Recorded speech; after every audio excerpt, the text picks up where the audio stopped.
Hey there, Wolfpack fans. It's me again, Kendrick Gibbs, with my main man, Grayson Boone. And we got some less than exciting news on Jaden Bradley. But with that being finalized, Grayson and I are going to go over all things Wolfpack basketball in terms of what the depth chart is looking like, or what we at least projected to look like in terms of the guards, the wings, and the bigs for this upcoming season. So I hope you all are ready for another basketball episode of Locked On Wolfpack, because we're bringing all these things downhill, no frills. We're going to tell you what it is, what it ain't, what it could be, and what it can't about some of these players, all right? You are Locked On NC State, your daily podcast on the NC State Wolfpack, part of the Locked On Podcast Network, your team every day.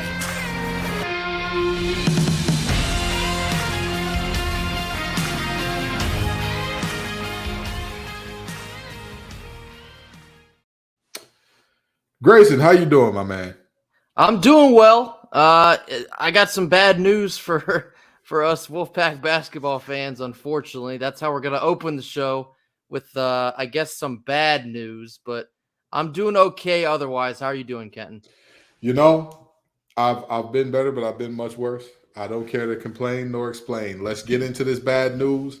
Let's digest it. Let's chew it up, and let's get it out our system. Go ahead, Grayson. All right. We're going to go ahead and rip the Band-Aid off. We did not get Jaden Bradley. Oh, my God. What happened to Virgil? Jaden Bradley has committed to Arizona. We just heard this as a possibility from our basketball insider, Mr. Trilly Donovan. He was right yet again, not necessarily in picking this directly, but he did say that Arizona was in the mix along with us and Memphis while they were literally fumbling the bag. It appears they fumbled it one too many times, and Arizona decided that they would be picking up the tab, if you get what I mean. So Arizona, they are the lucky landing spot to get Jaden Bradley. This is a tough miss for the Wolfpack, I would say. I think in addition to Jaden into our program with the incoming transfer class we already have here, that would have been an absolute game-winning walk-off grand slam for Keats. I think that would have been an overall A+ for the off-season grade, but weren't able to get him here. I still think that's okay. We've had a great offseason so far, but it's if I had to guess, I think we're done making moves here in the offseason. I would imagine that we're going to be looking to cultivate who we already have here in the system. But what are your thoughts on missing out on Jaden? You know, you never want to miss out on a player like this. And it hurts, particularly in Keats' system, because it's predicated on creating mismatches and with those mismatches doing good things. And with that being said, losing a guy like him who is a dynamic playmaker with the ball in his hands, it's always going to be kind of difficult to run your offense without that. But if last year taught us anything, we can kind of fill that void a little bit, right? Like looking back at last year, we look at Terquavion Smith having the most assists per game on the team with 4, and I'm thinking to myself, our offense was very efficient last year without a guy who was the primary ball handler. If we have guys who can handle the ball, make decisions well enough, and we can get into our sets and kind of get those pick and roll mismatches going where everybody's switching and whatnot. Now we've got MJ Rice on the big, or now we've got DJ Horn going against a guy that is not as fleet as Footer. Now we've got Jaden Taylor going against a guy who is not exactly prepared to match up with him, or even a situation where we got DJ posted up against somebody that's barely over 6 feet, right? You look at those things and you say to yourself, it's all right. You know what I mean? Like, yes, it sucks. I would have loved to get Jaden Bradley. This isn't a cope and seethe moment where I'm like telling myself sweet nothings about, oh, we'll be all right without him. You know, I'm not Will Smith in Fresh Prince when his pops left. He said, I learned all these things without him. I'll be okay without it. That's not what I'm saying. It would have been nice to have a really good playmaker at point guard, but also we've seen in the past, we've done without it. You know what I mean? We've seen this through multiple coaching tenures, actually, not just through Keats' system, where we found ways without a point guard that is the floor general per se. It's a good thing to have in the toolkit, right? It's a great thing to have if Coach Keats is Batman. It's great to have that little the all the bells and whistles in the what's Batman's utility belt called? Is it just the utility belt? It's great to have I that think tool it's in just your, utility belt. it's great to have it in your utility belt, but he still got some Bat batarangs belt. he's still got some batarangs in the cut waiting for the ACC. So I think we'll be all right here. Yeah, an interesting point you just mentioned is how efficient the offense was without, I would say, a true point guard that we had last year. And I think it kind of goes under the radar for a lot of folks because I understand the frustrations of, shooting so early in the shot clock, which we often did. But we were able to still score at a high clip. And I think that, like I mentioned, just kind of goes unrecognized for a lot of people because they don't like how the offense was, I guess, organized per se. They were more focused on the look of it than the ball going in the basket as many times as it did. But without a true point guard, we were still able to accomplish so much on offense last year, despite maybe leaving some on the table. So missing out on a Jaden Bradley here, I don't think it's the end of the world. It's Right. just that we're probably going to have to get a bit more creative in terms of who is handling the ball and, making plays offensively with the assists and matchmaking and finding open space on the floor, transition, the whole 9 yards. It's going to take more tinkering than it would if you had a true floor general running around out there with them. But this begs the question now. So I feel like this is going to require exponential growth. I mean, I say this, I should have started with this respectfully. This is going to require exponential growth from either Breon Pass, LJ Thomas, or both, because they are more so of the traditional, I guess, point guard mold. LJ can probably play a 2 or a 3 if you'd ask him to, but those two are a bit more of a traditional point guard mold. So who's going to step up? Who's it going to be? If I had to pick right now, I think I'd probably put my money on LJ Thomas. I think he showed more consistent flashes than perhaps a Breon Pass. Not to say that Breon's incapable. I think he is capable, but I mean, there's got to be a world of difference in this offseason for him to be able to truly control the offense, at the rate of we're looking for somebody to do to supplement all these new pieces we've brought in. But we're going to have to see. We mentioned this last show in that we had been linked to another point guard from the University of Missouri, Kansas City. I gave my brief thoughts on that. I think making that move would be a bit of a reach. I don't know if that's still in play. Like I mentioned, we still have another week left, so it could be. But I think at this point, you just have to focus on the 2 point guards you have here in Breon and LJ and cultivate from there. The more I think about it and the more I really look back at last season, it's the old adage of, do you want a bunch of guys who kind of pass the ball around a little bit, or do you want one guy to pass the ball around a lot? And to me, I'd much rather have the first. This offense is heavily predicated again on breaking folks down in one-on-one situations. It's predicated on when you get that mismatch, are you able to do what you need to do to get to the rim, or do what you need to do to get a good shot up and create a high percentage chance for yourself? And with that being said, again, I'm looking around and I'm saying to myself, I think we're going to be okay. I think we're going to be okay here, because if you look at, and I don't know about for college, but I know for a fact in the NBA, sometimes when you have those point guards who are super ball dominant and they are a guy who is going to be near the top of the league in assists, sometimes it drags the offense down, because who's going to be the ball handler, and exactly all right, he likes to pass in these situations, he's going to try to shoot it in this situation, as opposed to having multiple guys. And I'll tell you this, I don't think there needs to be just a huge gap or a huge point of growth for LJ and Breon.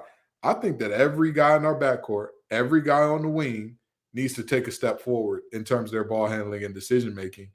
And I think we'll be good from there. Because last year we did a great job of taking care of the ball. Because again, it's not about always getting the assist. It's about making good decisions with the basketball, which overwhelmingly, that is what Jarkel Joyner and Terquavion Smith did. And we're going to take a closer look at who we still have here in the backcourt after a quick word from our sponsors. Our sponsor for today is Built. If you're looking for a delicious snack but don't want all the sugar and calories, then you've got to try out the best tasting protein bar ever, Built. If you're like me and you want to make healthier snack choices, but you don't want to compromise on taste, I've got just the thing for you. Built bars and Built Puffs are so healthy and taste so amazing that you won't even think they're good for you. But what makes them so good, Kenton? You might wonder. Well, for starters, they're covered in 100% real dark chocolate. That's right, real chocolate. And now you don't need to wait to go get a box. You can go get a 4-bar box from your local Walmart or a 13-bar box from your local Sam's Club. So head on over, get yourself a box. They are delicious, and you can thank me later. So, as I mentioned here, I guess the near miss on a Jaden Bradley has now sparked our in-depth look at our depth chart. And we're going to start here with the backcourt because this is where Jaden Bradley would have been if we were able to reel him in. But we have to talk about who is going to mask, I guess, the absence of a true point guard, quote unquote. So we're going to start here with the guys we're bringing in. That is Jaden Taylor and DJ Horn. Jaden Taylor, he is kind of a true combo guard in a sense that he thrives on scoring instead of, I guess, distributing. He's very defensively focused as well. I think he's going to be a bit more of the, like I mentioned, the combo guard type, probably the 2 or 3 positions instead of the 1 ball handler. But, DJ Horn, I think this is a guy that possibly might have to be supplemental in handling the ball to go with a Breon Pass and an LJ Thomas. DJ Horn did a little bit of ball handling at Arizona State. He wasn't, I guess, the main ball handler, but he has experience in doing so. He's going to be able to do so. So DJ Horn might be a guy we're going to have to lean on a little heavier in this department. Yeah, for sure. For sure. Of all the players that are coming back, I believe he averaged the most assists per game last year.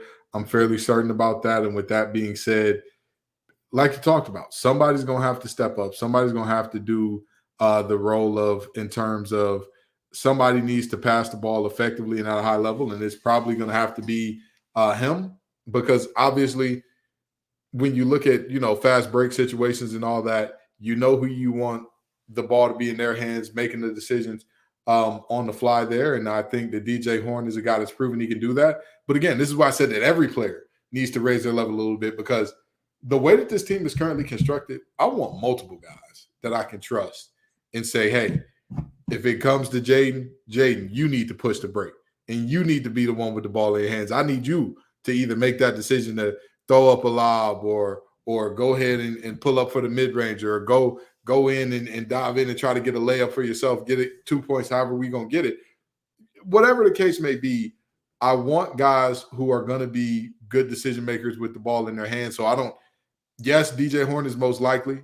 Yes, he's probably going to be the guy in the half court that is going to be responsible for setting it up and whatnot. But I'd want multiple guys showing that they can do it. And then moving forward, the 2 guys we have already mentioned in LJ Thomas and Breon Pass, they now, I feel like they got a bit of a spotlight on them. This is talk about both of them, because we're going to have to see, in my opinion, we're going to have to see a jump because I think the need for ball handling and the need for these crucial minutes of controlling the offense just got a whole lot bigger without bringing in Jaden Bradley. Any other thoughts you have on these 2, Kenton? Yeah, for sure. I mean, I'd love to see one of these guys or both take, huge leaps forward. I'd love to see that. At the end of the day, the point guard position is often talked about as one of the most important, or the most important in basketball, especially in March. These are guys that have already played sparingly, but I want to see them get into some real live intense game situations where you're the guy, the load's going to be on you.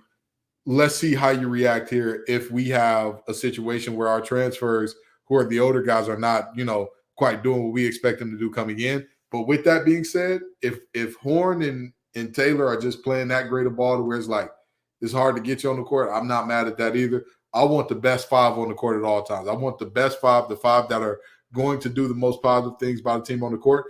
And by all means, if that's Pass and Thomas, I'd love to see it. I'd love to see Breon Pass show all the potential and promise that people have talked about. Same with LJ Thomas. I'd love to see that. I'd love to see it. I'm not mad at it either way, though. Yeah, like you mentioned, if it does turn out that we can, move and facilitate everything perfectly fine with the Jaden Taylor and DJ Horn on the floor, you ain't gonna be hearing any complaints out of me. I can tell you that right now. But moving forward, of course, we still have Casey Morsell. As we've talked about, he is going through the NBA draft process, but we expect to have him back in Raleigh come this summer and fall. Casey, of course, is more of the shooting guard type, defensively focused. He makes most of his money behind the three-point line. I expect more of the same from Casey. I would like to see probably a higher shot volume from him last year. I think there was a lot of points where we left some, literal points on the table and not getting Casey a bit more involved. But I think this could be a humongous year upcoming for Casey Morsell. I'll tell you what, in terms of players who we've already seen play, and if they take a next step, they're an X factor, it's Casey. If Casey has the ability to put the ball on the floor at a high level into his game, oh man. But here's the beauty of why I say Casey's the X factor, because there are so many different things that if he does this better, if he does that at a higher volume, he'll be dangerous. Because think about this. One of the biggest problems that we saw with Casey last year was he was often taking on other teams' best players, getting into a little bit of foul trouble. Now you got another guy who wants to take on other teams' best players and Jaden Taylor on the team. So now imagine dropping Casey off on the second best player and telling Casey, hey, we need more from you offensively, brother. Go out there, and when that ball touches your hands, be ready to let it fly. Be ready to let it fly. Don't worry about nothing else. Be ready to let it fly. And if you ain't going to let it fly, be ready to put that thing on the ground, dribble it, and get into a good spot. Find you an open man, get you to a good spot to where you want to shoot somewhere else. But Casey, we need you to be more aggressive. He has multiple things that he can do. That is like, oh man, if he took a step in this, like the passing, the ability to make decisions off the dribble, or I'll tell you what, if he took it up another notch as a defender, which he's already known for, he could be an ACC Defensive Player of the Year type in that, hey, I don't have to go out and check the other team's best player every night. And if I get in foul trouble when I come back in the game, you know what? I got in foul trouble checking that guy. I'll check somebody else. But whoever I check is getting put in a straitjacket. There are multiple ways in which Casey can be an X factor next year. Especially when he shoots like he did for probably, I'd say, at least over half of the year last year. He was shooting at like a 45% clip from behind the three-point line. Yeah, that'll play. That'll play any day of the week. That'll play. Absolutely. So then our last man here in the backcourt, another newcomer. This is Trey Parker, high-flying, big-time recruit that we are very excited to have here in Raleigh. If you have not seen videos of this man dunking, please pause this video, make your way over there, and then come back because we're going to tell you some more. Unbelievable athlete in Trey Parker. You can dunk over the entire gym. You can put every single person on the floor. He'll probably still jump over them. He has that kind of athleticism. So it's going to be interesting to see where he is utilized this year under Keats. I just hope we can get him the ball enough that he can make the patrons know who he is right away. A big part of Keats' system, which a lot of people don't like to give him credit for, is getting out and running in the fast break. Ladies and gentlemen, and folks, and adults, and children, and whoever's granny and whoever's grandpa, I am telling you, this gentleman here can fly. When we get into transition and you see him barreling down that court, I am telling you right now, be prepared because he's going to put on an aerial light show. Do you understand me? He plays above the rim. He has the type of bounce that you absolutely love to see. In this freshman year, I'm not expecting a ton. I'm just going to be honest with you. Not expecting a ton. However, as an offensive weapon, and if he can use that spring and that bounce to be an effective defender as well, we could see something special out the young man. We could be looking at something special. Don't go anywhere. We're going to be right back. We're going to round this thing out, talk about our front court depth after a quick word from our sponsors. All right. And so to shape this thing out, we're going to roll through our front court depth as well. I'm going to start here with MJ Rice. He's kind of in his own category because he is a little bit of both. He can play the positions 2 through 4. So that's the uniqueness and the athlete that you're getting in an MJ Rice. I've said on here probably 78 times how excited I am to have MJ in the program, but his versatility in being able to be a both backcourt and front court player, I think that's going to go a long way on a team like this. So we're still trying to figure out where the puzzle pieces may fall, but super excited to see what MJ Rice does here in year 1. On a team like this, his ability to be an efficient and effective wing, it will be shown if it's there. Like, there was a lot of talk about he didn't get the ability to show what he could do at Kansas, and that's very possible. However, coming to Raleigh, a team where 6'5" is going to make you one of the taller guys on the roster, you're going to get the opportunity to be a wing and play against guys that, again, they're probably not equipped in terms of defensively to match up with you one-on-one. So we're going to see what MJ Rice can do, and he's another one of those guys that in transition, look out below, because it's bombs away if somebody throws up that lob and he's on the receiving end of it. But he's also a guy that, like you said, he can play those guard positions. He can do a little bit of ball handling. He can do a little bit of decision-making on the fly. We will see if what we saw in high school and what had him so highly touted coming out can transfer over to the college game, because he'll be expected to play a much bigger role right away than he did at Kansas. A program-changing addition. I still stand by that. You're going to hear that from me many more times. You better believe it. Getting into true front court players now, we have, of course, Big 30, DJ Burns, who has now officially confirmed that he will be in the red and white.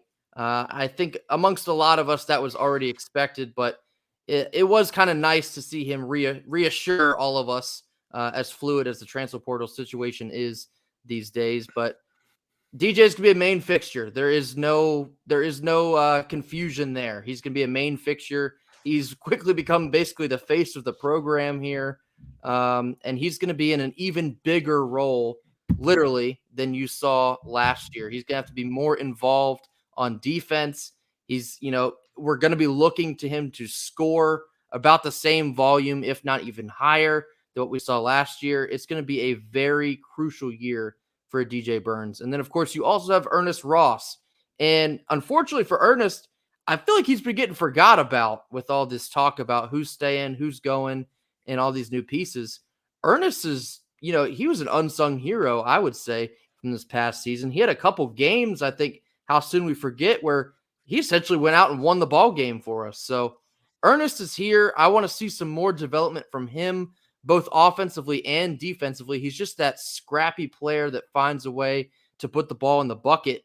But, I think the defense is that's going to be the make or break for Ernest here this upcoming year. As far as DJ Burns, he's looking slim and trim. The man's looking strong. He's looking fit. He's looking like, and a lot of the fouls that he picked up last year, where you could tell it was like he was kind of gassed and defending with his hands instead of his feet. But I'll tell you this much.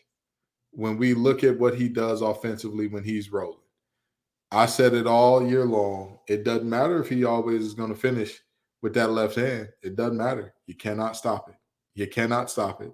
It is inevitable. Death, taxes, and DJ Burns finishing over defenses with the left. What you going to do about it? Nothing. That's what you're going to do. You're going to watch him drop a 30-piece on you like he did on Wake Forest. But now, to Ernest Ross. He was an unsung hero that I expect to be sung a lot more this year. I expect for many, many people I want to hear him singing. I expect many, many people to sing his praises throughout Raleigh this year, and let me tell you why. I think that he's been in this program for what? This is year 3 now, correct? Upcoming on year 3, yep. Upcoming on year 3. Year 1, he showed some promise before he got hurt. Year 2, he kind of got buried under the depth chart and things kind of they were what they were. But I'm going to tell you what, in year 3, I am truly thinking Ernest Ross is primed for a breakout year. He's primed for a special year, and let me tell you why. Coach Keats loves depth. He loves playing a bunch of players.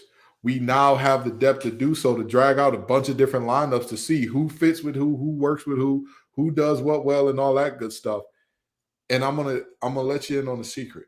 If you play Miranda at the 5, Miranda has the ability to stretch the floor a little bit. We'll get to him later. But when you look at what Ross does and his ability to finish around the rim, and his ability to play above the rim, his ability to play strong on the inside defensively, if you pair that with a guy who can stretch it out a little bit in terms of another big man, not just with Miranda, Middlebrooks as well, another guy who can stretch the floor apparently. You combine him underneath with one of those two, put him in that dunker position when we've got guys getting those one-on-one matchups and driving the lane, he's going to do some good things for you. And then, of course, here is Isaiah Miranda. I'm not going to exactly gloss over him, but we've spent a lot of time talking about him pretty directly. So, of course, he is a superior athlete. He's 7'1", I believe he is. There's a lot of talks of him playing possibly the 4, which is kind of an absurd sentence to try and digest there. But his athleticism is unbelievable. You can use him as a rim protector, a scorer. He moves extremely well for a guy his size. Another one going through the NBA draft process, but I am, I'll say even more than hopeful. I do expect to see him in Raleigh this fall. I'll tell you what, I've seen him shooting.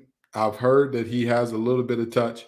We know what his athleticism can be at that height, moving the way he does. We know how special that can be. With him, is he strong enough? Has he put on enough weight to withstand what the underneath, the banging underneath that you're going to be getting in the ACC? Has he grown big enough to withstand that? That's going to be the question there. But if he can stay healthy and be on the court, I think he's another guy. I think that he, of all the players that we haven't seen play yet, I think that he's the most likely to be the X factor. I think that he has, or not the most likely, but he has the highest potential to be an X factor because of all of the different things he can bring. Think about this. Last year, we did not have a true rim protector. We did not have one. And now we've got a 7-footer on that court that we can drag up. That's just the reality. Last year, we did not have a big that could stretch defenses out in terms of their shooting ability. And now we have him and Ben Middlebrook. This is going to be exciting. And another thing, for all the things that DJ Burns does well offensively, he's not a great rebounder. That's just the reality. He's not a super great rebounder. When he's super motivated and out of foul trouble and he's not, tired, he gets after it on the boards. But a guy like Isaiah Miranda to help out on the boards, a 7-footer to help you out on the boards, I ain't going to complain about that. I ain't going to say nothing bad about it at all. And finishing up here, our 2 newcomers in the transfer portal in the front court. We have Ben Middlebrooks from Clemson, Mohamed Diarra from Mizzou. These 2 are great depth options. I think they'll provide a lot, just like in a sense of like relief minutes, big bodies getting in there that can grab boards and help push the ball down the floor. Offensively, what they have is a bit unproven, so there's going to be a lot still to be seen there, but I am very happy to have these 2 with plenty of D1 experience to get in the mix and just be difference makers where they can. Let me tell you something. Middlebrooks said that you're going to get to see a lot more of his offensive package than what we saw last year at Clemson. And many people think that that's alluding to his ability to shoot the basketball. And I'm going to tell you, you cannot properly value how important it is to have a big that can draw other teams' bigs out from the rim in college. Because if we look at what we saw last year in a lot of our losses, especially in the last game of the year, right? Just imagine with me, if you will, for a second, somebody draws Kalkbrenner out of the paint. Just imagine what that looks like in terms of, Jaquavius Smith had an excellent game, but just imagine what that looks like for everybody else getting to the rim and finishing. Imagine what that looks like. I think that Ben Middlebrooks could be something special in that regard of stretching defenses out as a big. It remains to be seen. Mohamed Diarra has so much upside. I've heard that he hasn't been playing basketball very long. Is that correct? Is he a little bit of a late bloomer here? Possibly. I believe that sounds right. I just know he was the number one JUCO player. Mhm. So I guess his emergence at the D1 level is relatively new. Right, right. With that being said, this is a guy that, you know, I've heard all the things are there. All of the things that you could ask for out of a big, they're there. He just needs to polish them. He has them there. He shows you flashes of doing them. He just needs to polish all of his game up. I'd love to see it. I'd love to see it. It's always good when you have a depth option that you say, is this going to be the Muhammad Diarra game? Because last year we had us an Ernest Ross game. If we could get us a Muhammad Diarra, that's my point exactly. If we got a couple Muhammad Diarra games, we're in good standards. We're in a good place there. And then last but certainly not least, we have Dennis Parker. I probably should have included him in the MJ Rice discussion because he is kind of a wing, small forward type. But I'm excited to see what Dennis Parker can do as well. He's a scorer, a natural scorer, very smooth, very fluid motion, very talented offensively. I think he can bring a lot to the table. Much like a Trey Parker, I just don't know how involved he's going to be in year one, but I think he's definitely a guy that can develop, exponentially throughout this year, and hopefully he'll bring a lot to the table here sooner than later. I'll tell you what, the way that I've heard him described, the way that I've heard people talk about him is like a diet version of Carmelo Anthony, a guy who you love to see whenever he rises up for that mid-range shot off the dribble and all that. And I want you to think about something. The off-the-dribble mid-range shot is one of the least efficient shots in basketball. For the ability to master that, that is something dangerous because you know of all the potential that could be there outside of that. He's apparently also gotten better at his catch-and-shoot three-point shooting. I want to see this young man on the court. I want to see what he looks like because you can never have too many guys who can fill it up. You can never have too many guys that can do that. And so if he was to come in and do great things early, hey, I ain't mad at it. I ain't mad at it at all. Well, Kenton, if you don't have any other thoughts, I think that about sums me up for depth chart. So thank you all for listening to us yet again. As I've mentioned a few times on here, on your way out the door, toss us a like, mash that subscribe button, jump down in the comments and let us know what you think about our depth. And, as it stands right now, we're going to have to see if there are any moves still to be made. But as it stands right now, let us know what you think about moving forward throughout the summer into the fall and the formation of this team. Tell us what you think. We want to know. So as always, thank you for giving us a listen. And certainly last but not least, go Pack. Go Pack. You are Locked On NC State, your daily podcast on the NC State Wolfpack, part of the Locked On Podcast Network. Your team every day.